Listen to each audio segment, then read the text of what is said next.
The world in 1945 lay in ruins. Cities burned, millions were dead, and two superpowers emerged from the ashes, armed with weapons that could end civilization.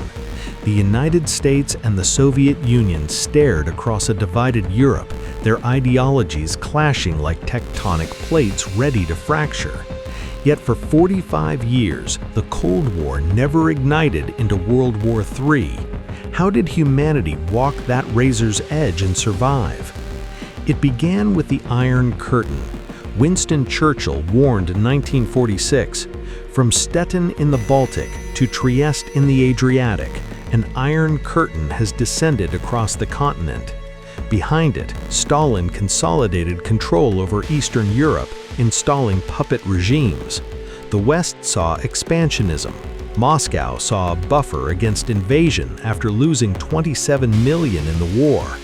Truman responded with the doctrine bearing his name: America would contain communism wherever it threatened. Aid poured into Greece and Turkey. NATO formed in 1949. The Soviets answered with the Warsaw Pact. The lines were drawn. Then came Berlin, 1948.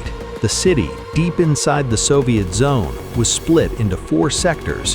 When the West introduced a new currency, Stalin slammed the door shut, blockaded all land routes. 2.5 million West Berliners faced starvation. The Soviets calculated hunger would force surrender.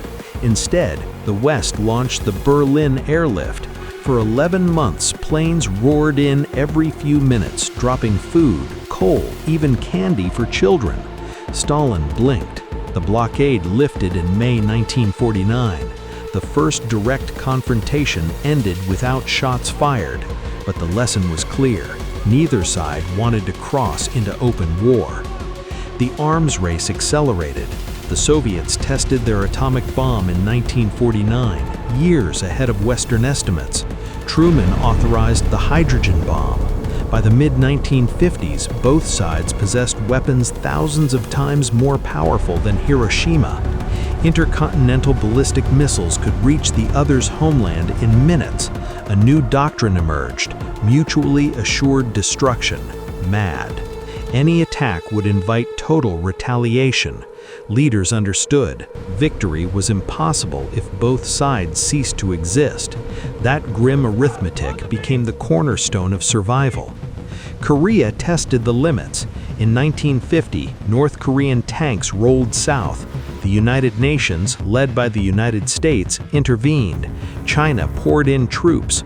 For 3 years, millions died in brutal fighting, yet neither superpower committed ground forces directly against the other. The war ended in stalemate, an armistice signed in 1953. Proxy wars became the pattern: fight through others, never face to face. Tensions spiked again in 1961. Khrushchev demanded the West leave Berlin. Kennedy refused. In August, East German troops unrolled barbed wire across the city. Overnight, the Berlin Wall rose. Concrete, guard towers, minefields. Families torn apart waved from opposite sides. Kennedy flew in, stood before the wall and declared, "Ich bin ein Berliner." The crisis passed, but the scar remained. Then came the moment the world nearly ended. October 1962, the Cuban Missile Crisis. Soviet ships carried medium-range missiles to Cuba, 90 miles from Florida. U-2 spy planes photographed launch sites under construction. Kennedy gathered his advisors. Options ranged from airstrikes to invasion to blockade. One wrong move could trigger nuclear exchange. For 13 days, the planet held its breath. Kennedy addressed the nation. "It shall be the policy of this nation to regard any nuclear missile launched from Cuba against any nation in the Western Hemisphere as an attack by the Soviet Union on the United States, requiring a full retaliatory response upon the Soviet Union." The quarantine began. Soviet ships approached the line. The world waited for impact. Khrushchev blinked first. The ships turned back. Secretly, Kennedy agreed to remove U.S. missiles from Turkey. The missiles in Cuba were dismantled. Humanity had stared into the abyss and stepped back. The crisis birthed the Moscow-Washington hotline, a direct teletype link to prevent miscalculation. Arms talks followed, but danger persisted. In Vietnam, the United States sank deeper into a proxy war against communist forces backed by Moscow and Beijing. Over a decade, 58,000 Americans died, millions of Vietnamese. Yet no Soviet or Chinese troops fought U.S. forces directly. The pattern held: bleed through surrogates, never face-to-face. The 1970s brought détente. Nixon visited China, shattering the monolithic communist bloc. SALT agreements capped nuclear arsenals, but beneath the thaw, suspicions simmered. Then, 1983 brought the most dangerous year since 1962. Reagan called the Soviet Union an evil empire. NATO ran Able Archer, a massive exercise simulating nuclear release. Soviet intelligence misinterpreted it as cover for a real first strike. Paranoia peaked. In September, a Soviet early warning system detected incoming missiles. Lieutenant Colonel Stanislav Petrov was on duty. The computer screamed, "Launch." Protocol demanded he report upward.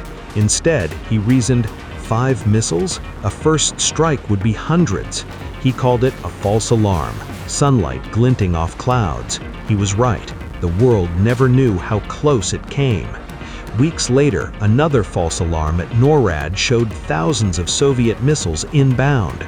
Computers had mistaken a training tape for reality. Officers stood down just in time. These incidents revealed the fragility. Machines could fail. Humans could misread intent. Yet rational fear of annihilation held leaders back.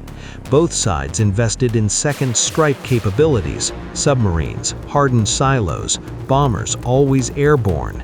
No one could win a surprise attack without retaliation. By the late 1980s, the system cracked under its own weight. Gorbachev's reforms, glasnost, perestroika, unleashed forces Moscow could not contain. The Berlin Wall fell in 1989. The Soviet Union dissolved in 1991.